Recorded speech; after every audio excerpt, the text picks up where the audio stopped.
Omelette बनाने वाली पत्नी। एक गांव में अभिराम और सोनाक्षी नाम का पति पत्नी का जोड़ा रहता था। कहने को तो उनके घर में गरीबी थी, लेकिन प्यार और शांति की कोई कमी नहीं थी। दोनों पति पत्नी हमेशा एक दूसरे को प्यार करते और हमेशा एक दूसरे को हिम्मत देते थे। अभिराम बाहर के सभी कामों को समेटता था और सोनाक्षी घर गृहस्थी का सारा काम बड़ी कुशलता से पूरा कर लेती थी। अभिराम एक छोटी सी नौकरी करता था, जिससे उनके परिवार का गुजारा हो पाता था। एक दिन अभिराम अपने काम पर से वापस लौटता है और सोनाक्षी को अपनी सालगिरह पर एक तोहफा भेंट करता है। जब सोनाक्षी उस तोहफे को खोलती है तो उसमें से एक स्त्री बाहर आती है। सोनाक्षी कहती है, सालगिरह पर भी कोई किसी को ये स्त्री देता है क्या? आप बिना जवाब में अभिराम कहता है, देखना यह स्त्री तुम्हारे काम को बहुत आसान करेगी, और वैसे भी मैं अब एक नए काम पर शिफ्ट हो रहा हूँ, तो वहाँ पर अच्छे अच्छे लोग आसपास रहेंगे, तो इससे मेरे कपड़ों पर इस्त्री भी हो जाएगी, तो मेरे कपड़े भी अच्छे लगेंगे ना। इसी तरह उनका समय व्यतीत हो रहा था, लेकिन कहते हैं ना, समय एक जैसा कभी नहीं होता, कभी दुख तो कभी सुख चलता रहता है। एक दिन अभिराम काम पर गया हुआ था, लेकिन दुर्घटनावश उसका एक कार एक्सीडेंट हो गया।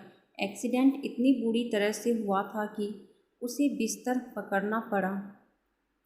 अब उनके घर की आर्थिक स्थिति बहुत ही नाजुक हो चुकी थी, क्योंकि घर में कमाने वाला केवल अभिराम ही था। सोनाक्षी अब बिल्कुल टूट चुकी थी, क्योंकि अब घर की सारी जिम्मेदारी और पति की दवाइयों का खर्चा का पूरा बोझ उसके कंधों पर आ चुका था। घर पर बैठकर कुछ नहीं होगा, इसीलिए बहुत सोच समझकर वह घर से बाहर जाती है। गांव में उसे सड़क के ठीक सामने एक झोपड़ी दिखाई देती है। वह उस झोपड़ी में जाती है और स्वादिष्ट आमलेट भंडार का एक बोर्ड टांग देती है। सोनाक्षी की एक कला बहुत अच्छी थी, वह आमलेट बहुत ही स्वादिष्ट बनाती थी।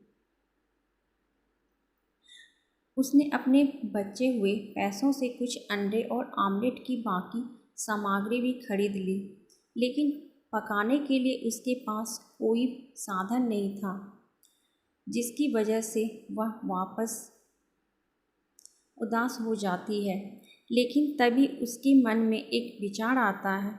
वह अपने पति के दिए हुए तोहफे स्त्री को घर से लेकर आती है। वह स्त्री को गर्म करने के लिए रख देती है। थोड़ी देर में ही स्त्री गर्म हो जाती है। तब तक वह आमलेट के लिए अंडे और उसके घोल को तैयार करती है। वह तुरंत इस घोल को स्त्री पर डालती है। स्त्री गर्म होने के कारण वह तुरंत आमलेट पका देती है। आमलेट बनते समय ही उसमें से काफ़ी स्वादिष्ट खुशबू आ रही थी, जो आसपास खड़े लोगों तक पहुंच रही थी।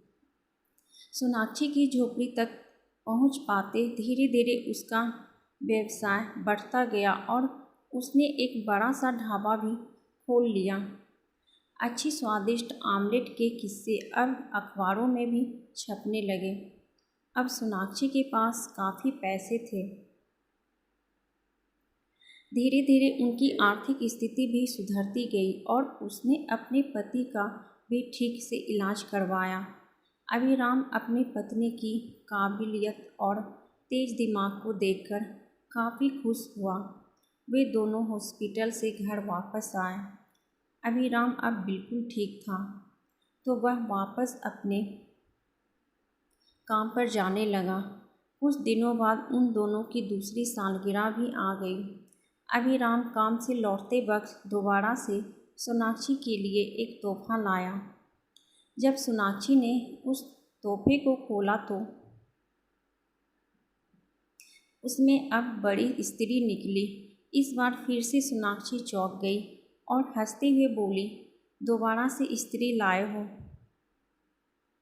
अभिराम कहता है, पिछली बार जो मैंने स्त्री दी थी उसने हमारे जीवन की सारी मुसीबतों को दूर कर दिया।